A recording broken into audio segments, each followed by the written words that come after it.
ngayong araw mga guys, nandito nga po pala ulit tayo sa may Barangay San Carlos dahil ito na nga yung finals ng Evening G. Hindi nga pala to best of 3, 1 game lang to, kaya wala magbibigayan sa kanila panigurado. Pero dahil Valentine's naman daw ngayon ay kinisan na nga dyan ni Kondisyan si Kurt Au-Au. At dahil nakakiss na nga si Kondisyan ay bigla na nga nangainit yung kamay niya dito. Sabay bigla na nga lumabas dyan ang Pokemon ng Barangay Tayuman.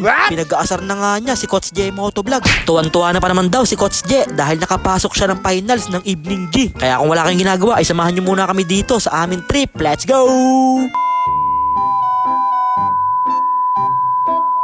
So, ayun po tinawag na nga sila dyan isa-isa sa spotlight pero hindi ko na binidyohan yun. Sayang lang yun sa storage ng Cherry Mobile ko. Pero nakashoot naman kagad dyan si Ivan Kuyong ng isang paboard na tira. Pero bumawi naman kagad dyan si Super Doms sa ilalim. At hindi pa nga tapos dyan si Super Doms nagpakawala pa ng isang pull-up jumper. Ginawa nga lang niyang asintahan yung depensa ni Agulto. Pero bumawi naman kagad dyan si Agulto sa ilalim at nakapalo up. Sabay nakatapal pa siya dito. Hindi pwede yan sa harapan ni Agulto. Kaya nangalabaw na dito sa ilalim si Kagawad Abugan at pinakawalan na din dito ni Prime Kuyong yung tinatago niyang shotgun. Ilista mo na yun, papas.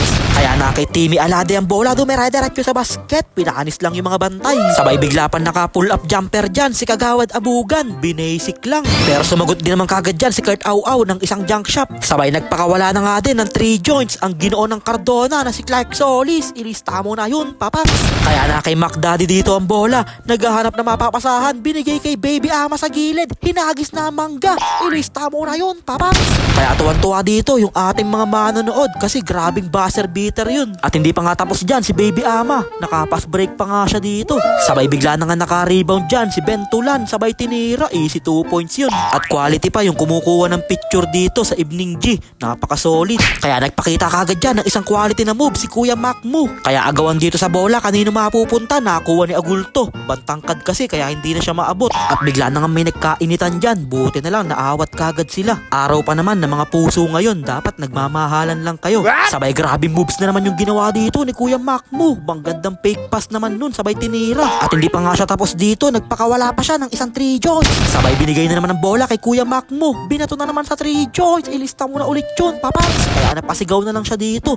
Kasi bang ganda nung run na ginawa nila. Kaya tuwan-tuwa pa sa kanya yung mga tropa niya dito. Leeg na daw ang tama. At pag ganun-ganun lang ay lamang na nga din ng 10 points ang Holy Trinity. Kaya tuwan-tuwa dyan sila Sir Rene kay Macmu, panlupit daw. Sabay nakaagaw pa dyan si Luca Jim Picones. Naninibago tuloy ako kay Luca Jim. Meron na kasi siyang depensa. Sabay nakashoot pa siya dito at nangihingi pa siya ng foul. Kaya nagpakitang gilas na nga din dyan si Timmy Alade. Bang ganda moves naman nun. Iniwanan lahat ng bantay. Ginawang mga cones. Kaya agawan dito sa bola kanina mapupunta. Nakakuha na ni Super Doms at nakatulang pa ng foul doon si Timmy Alade. At bang gandang pick and roll pa yung ginawa dito ni Luca Jim sa kanila Kagawad Abugan. Easy 2 points yun. May kasama pang foul and 1. Kaya na kay Ivan Kuyong dito dumere-diretso sa basket pero tinapal siya doon ni Mac Daddy. Kung naabutan mo lang yung prime ni Kuyong, baka hindi mo siya matapal ng ganun. Isasama ka pa niya sa ring. Sabay naka 3 joints na naman dyan si Luca Jim Picones. Nakakainit na yung kamay. Buti na lang nakabawi dyan si Kurt Au-Au ng isang pull-up jumper. At doon na nga din natatapos yung second quarter. Kaya third quarter na tayo.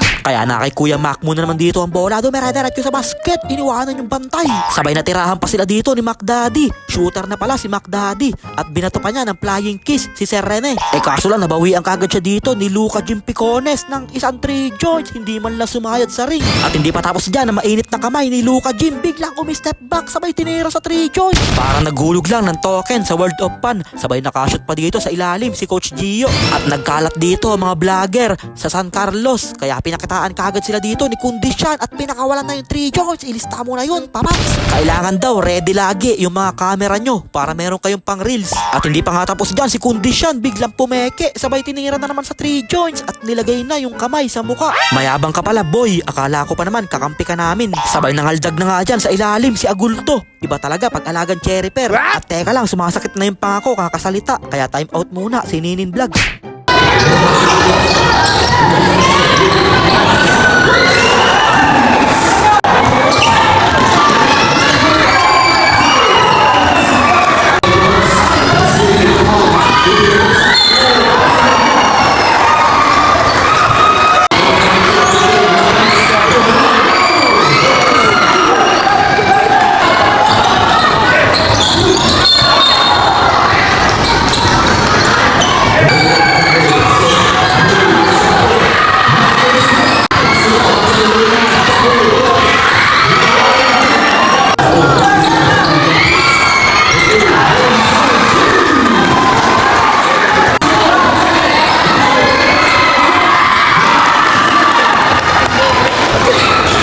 Kakasimula pa nga lang ng fourth quarter ay mainit kagad yung kamay dyan ni Baby Ama. Sabay nakashoot pa sa gilid si Bentulan ng isang 3 joints. Kaya nakakahabol na nga dyan ang Holy Trinity. Kaya tumatakbo na dito si Joshua Sulit. Dumere-diretso sa basket pero tinapal siya dun ni Ivan Kuyong sabay sinipa sa muka. Salbahe pala si Ivan Kuyong. Buti na lang inawat kagad siya ni Timmy Alade. Kung hindi siya inawat baka in-smackdown pa niya si Sulit habang nakahiga. Kaya bigla na nga tumakbo dyan si Coach J Motovlog sa gitna ng court kasi sabi niya sinipa daw sa muka tapos wala man lang hatol. Kaya kinausap na nga nila dito yung referee. Sabi nila awit sa'yo rep o JT. Hindi man lang na-technical si Ivan Kuyong. Nakapasa pa tuloy siya dito ng maganda para sa 3 points ni Kondisyan. Nilinis pa yung ring. Sabay nakashoot ulit ng 3 joints si Luka Jim sa gilid. Kaya wala na. Lumobo na ulit yung kalamangan dito ng Just Donuts. Pero sabi dyan ni The Styler hindi kami papayag. Gusto din namin manalo. Sabay nakakuha pa ng rebound dyan si Gubot sa ilalim para sa easy 2 points. At nakaagaw pa dyan si Kurt Au dumera-diretso sa basket. Easy layup yun. Kaya hinaharas na nga dito ni Prime Didik si Coach Gio. Kaso lang open na open dun si Kondisyan. At ayun na yung napakasakit na 3 points na binitawan ni Kondisyan. At dito nakaagaw si Kurt Au pero biglang humatol yung referee ng foul. Fouling in love pala yung hatol ni rep kasi nakita niya may naghalikan. Sana all daw. Kaya hindi makapaniwala dyan si Coach J Motovlog at nag-aamok na siya dito. Kasi sabi niya paano naging foul si Kurt Au bolang bola. Akala pa naman nila magpiprit throw na si Kurt Au yung pala si Kurt Au pa yung foul. At nakashoot pa dito si Agulto sa ilalim. Kaya ginamit na nga dyan ni Coach J Motovlog yung kanyang last time out.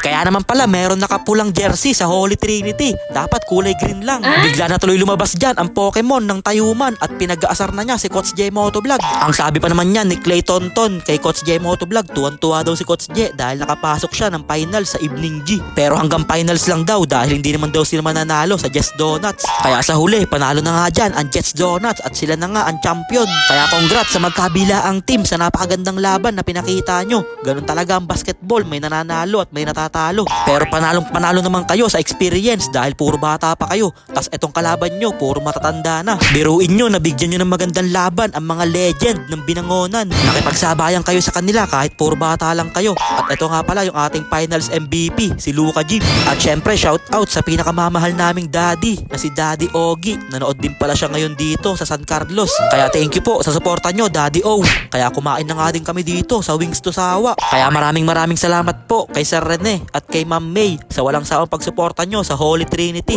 Hindi man daw nila nakuha ngayon yung champion, ay nag-champion naman daw si Kuya Justin Leal. Ayun no, Pochem, boundary. At thank you din po pala kay Sir Kent at kay Sir Timothy. Busog na naman ang mga itik. Kaya yun lang mga guys, maraming salamat nga po pala sa walang sawang pagsuporta at sa palaging panonood. I-follow nyo na si Ninin Vlogs para sa mga susunod pang vlogs. Mag-ingat po kayo palagi. Bye bye yo!